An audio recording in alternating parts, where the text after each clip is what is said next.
Hi friends, నా పేరు విజయ్. నేను ఎంఎల్ఐసి కంప్లీట్ చేయడం జరిగింది. Master of library science. నేను చాలా లైబ్రరీస్ ఈ మధ్యకాలంలో నాది లైబ్రరీ సైన్స్ పూర్తి అయిన తర్వాత నేను నా జిల్లా పరిధిలో ఉన్నటువంటి అన్ని లైబ్రరీస్ను ఒక్కొక్కటి చూడడానికి వెళ్ళటం జరిగింది. అలా వెళ్ళిన తరుణంలో ఎక్కడా కూడా గవర్నమెంట్ అథారిటీ స్టాఫ్ ఎక్కడా లేరు.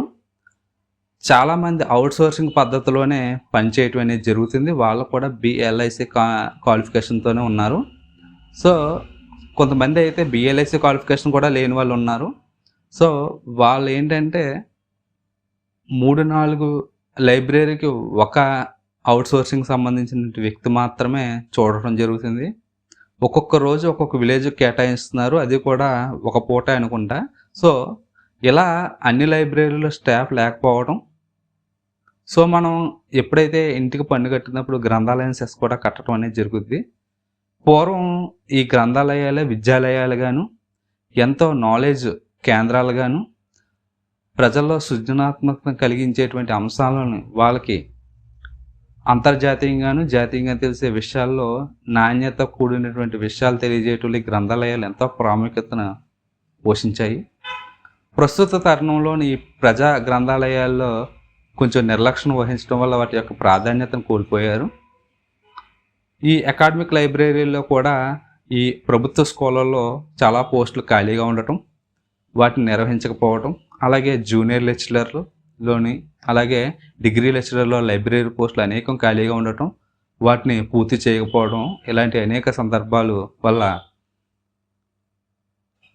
ఈ లైబ్రరీ యొక్క ప్రాముఖ్యత రోజు రోజుకి తగ్గుతుంది.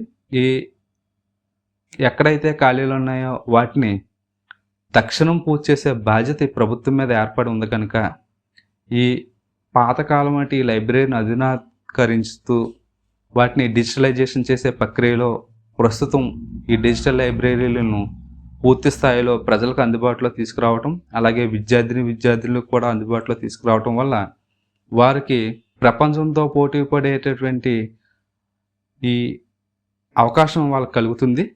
అలాగే మీరు ప్రపంచంలో ఏ దేశంలో తీసుకున్నా ప్రతి యూనివర్సిటీకి లైబ్రరీ ఉంటుంది, ప్రతి కాలేజ్కి, ప్రతి స్కూల్కి, ఈవెన్ దో ఈ ప్రైమరీ స్కూల్స్లో కూడా వాళ్ళకి లైబ్రరీలు అనేవి ఉండటం అనేది జరుగుద్ది.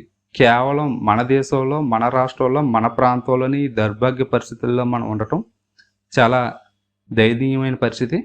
ఈ విద్యా వ్యవస్థపై సమూలమైన మార్పులకి ప్రధాన మార్పు తీసుకురావడానికి ఈ లైబ్రరీలను పునఃప్రారంభించి వాటిలో మనం నిత్యం కృషి చేసినట్లయితే ప్రపంచంతో పోటీ పడే అవకాశం మనకు వస్తుంది. పూర్వకాలంలో విద్యార్థులు ఐఏఎస్లు కానీ ఐపీఎస్లు కానీ ఎన్నో రీసెర్చ్ ఇన్స్టిట్యూట్లో ఉండే సైంటిస్టులు కానీ వీళ్ళు ఈ గ్రంథాలయాల ద్వారా వచ్చారని ఎంతమందికి తెలుసు? అలాగే హైదరాబాద్లో ఉస్మానియా, కాకతీయ ఇలా యూనివర్సిటీల్లో ఎంతోమంది విద్యార్థులు ఆ లైబ్రరీలో కూర్చొని చదివి ఎంతో ఉన్నత స్థానాలకు వెళ్ళారనేది చాలామందికి తెలిసిన విషయమే. ఇప్పటికే ఆ లైబ్రరీలో విద్యార్థులు చదువుకుంటూ ఎంతో కాంపిటేటివ్ పరీక్షల్లో ఉత్తీర్ణం అవుతుందానికి ఈ లైబ్రరీలు ప్రధాన కారణం. కేవలం మన ఆంధ్రప్రదేశ్లో వీటిని అభివృద్ధి దిశగా అడుగులు వేయకపోవడం దయనీయమైన పరిస్థితి. వీటికి ఆలోచన ఉన్నప్పటికీ ఆచరణయోగ్యం కాకుండా ఉండటం వలన వీటిని తక్షణమే ఈ పోస్టులను వాటికి అర్హులైనటువంటి క్వాలిఫికేషన్ గల వ్యక్తులను నియమించి ఈ లైబ్రరీల యొక్క అభివృద్ధికి కృషి చేసినట్లయితే రేపు నుంచి వచ్చేటువంటి విద్యార్థుల్లో ఈ అంతర్జాలాన్ని కొంచెం పక్కన పెట్టుకుంటూ వాళ్ళకి ఏ విధమైనటువంటి అవసరానికి అవకాశానికి మధ్య ఈ గ్రంథాలయాలు ఒక వారధిగా నిలవాలని నేను కోరుకుంటున్నాను. Signing up Vijay.